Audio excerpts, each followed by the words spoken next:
Kemudian yang ditanyakan apa? Kalau kita lagi sholat, ibu-ibu yang punya anak kecil atau sang ayah mungkin punya anak kecil yang masih berkaitan erat dengan najis, lagi sholat dinaikin sama anaknya, lagi sujud, bahasa Inggrisnya digelendotin, digelendotin sama anaknya. Lalu ketika dia naik gak bisa lepas, dibawa sama ayahnya dari sujud naik ke atas, naik lagi sholat rakaat berikutnya. Atau dia lagi duduk tahiyat, diduduk di bangkunya, anak-anak namanya. Itu gimana sholatnya itu? Sholatnya batal apa enggak batal? Sah atau tidak sah? Ini yang punya anak kecil alami betul ini, ya. Lalu atau binatang kesayangan seseorang yang dipelihara di rumahnya.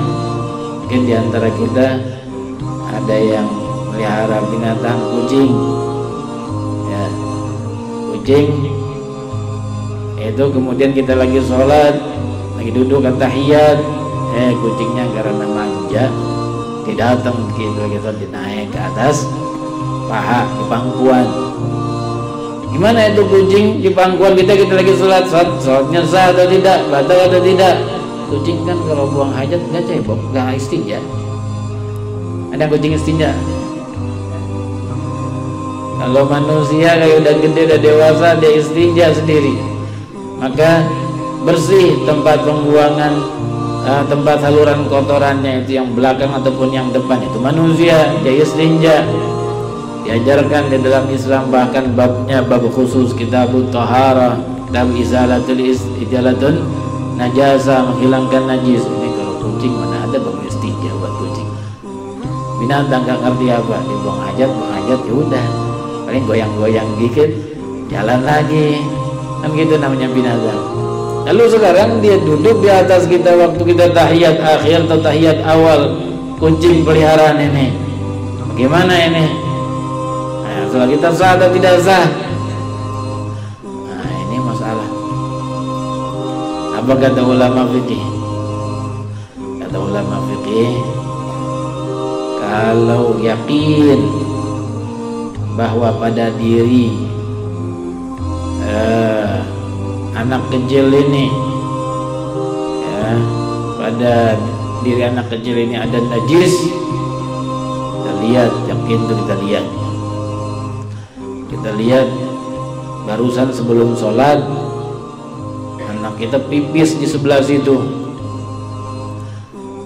ya, apalagi kalau nggak pakai pampers biasanya langsung kelihatan. Atau kita lagi sholat, di dekat kita sebelah situ, di sana sedikit jauh dipipis. Kemudian ketika kita sholat, dia datang, digelantungin kita, ya, diapain? Digelendotin. Ntar yang dengar rekaman gelendotin gak paham, saya terus dulu ya. Digelendotin. Nah, yang begini batal tentu sholatnya. Kenapa? Karena kita yakin di dalam diri anak ini ada najis.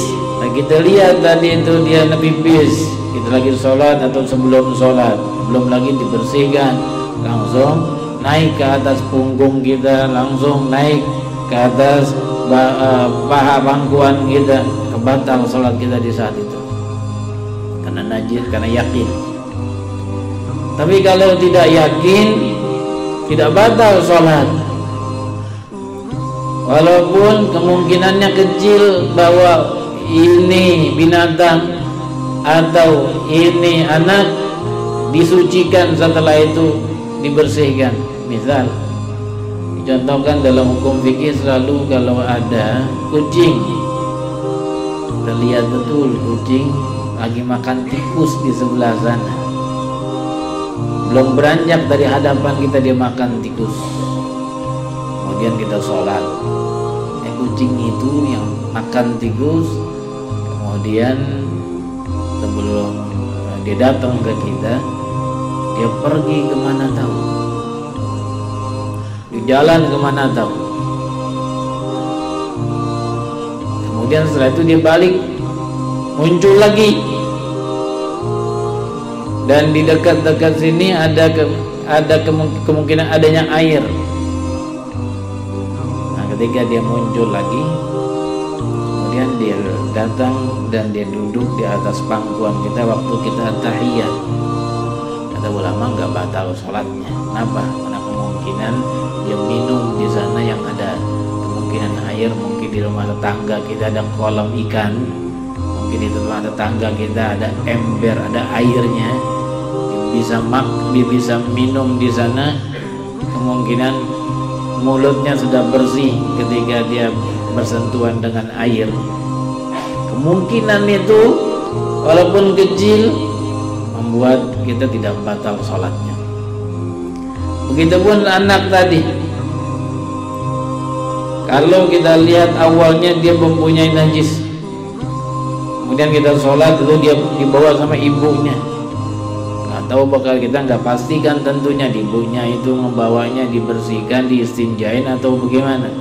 Yang penting hilang dari pandangan kita dan lenyap. Dan ada kemungkinan dibawa ke kamar mandi dan dibersihkan, walaupun kemungkinannya kecil. Setelah itu, setelah masa dia lenyap sama ibundanya atau di jalan sendiri ke sana, kemudian balik lagi, muncul lagi, duduk di atas pangkuan kita atau dia gelendotin kita waktu kita rukuk dan kita sujud, agak batal sholatnya. Itu dikarenakan di sini ada dua hukum, ada dua kaidah. Yang pertama disebut dengan al-aslu, yang kedua disebut al-ghalibu. Al-aslu fi syai'i taharah, sesuatu itu pada asalnya adalah suci. Itu kaidah pertama. Yang kedua, al-ghalibu, pada umumnya yang namanya binatang itu ya berkaitan dengan najis. Yang namanya anak kecil itu ya berlumuran dengan najis umumnya. Maka di sini kata ulama yang dimenangkan adalah al-aslu dan yang dikalahkan adalah al-ghalibu. Karena pada asalnya semuanya suci, maka ketika ada kemungkinan dia dibersihkan dengan hilangnya dari pandangan kita lalu muncul lagi, maka ketika dia duduk di pangkuan kita waktu kita sholat tidak batal sholat.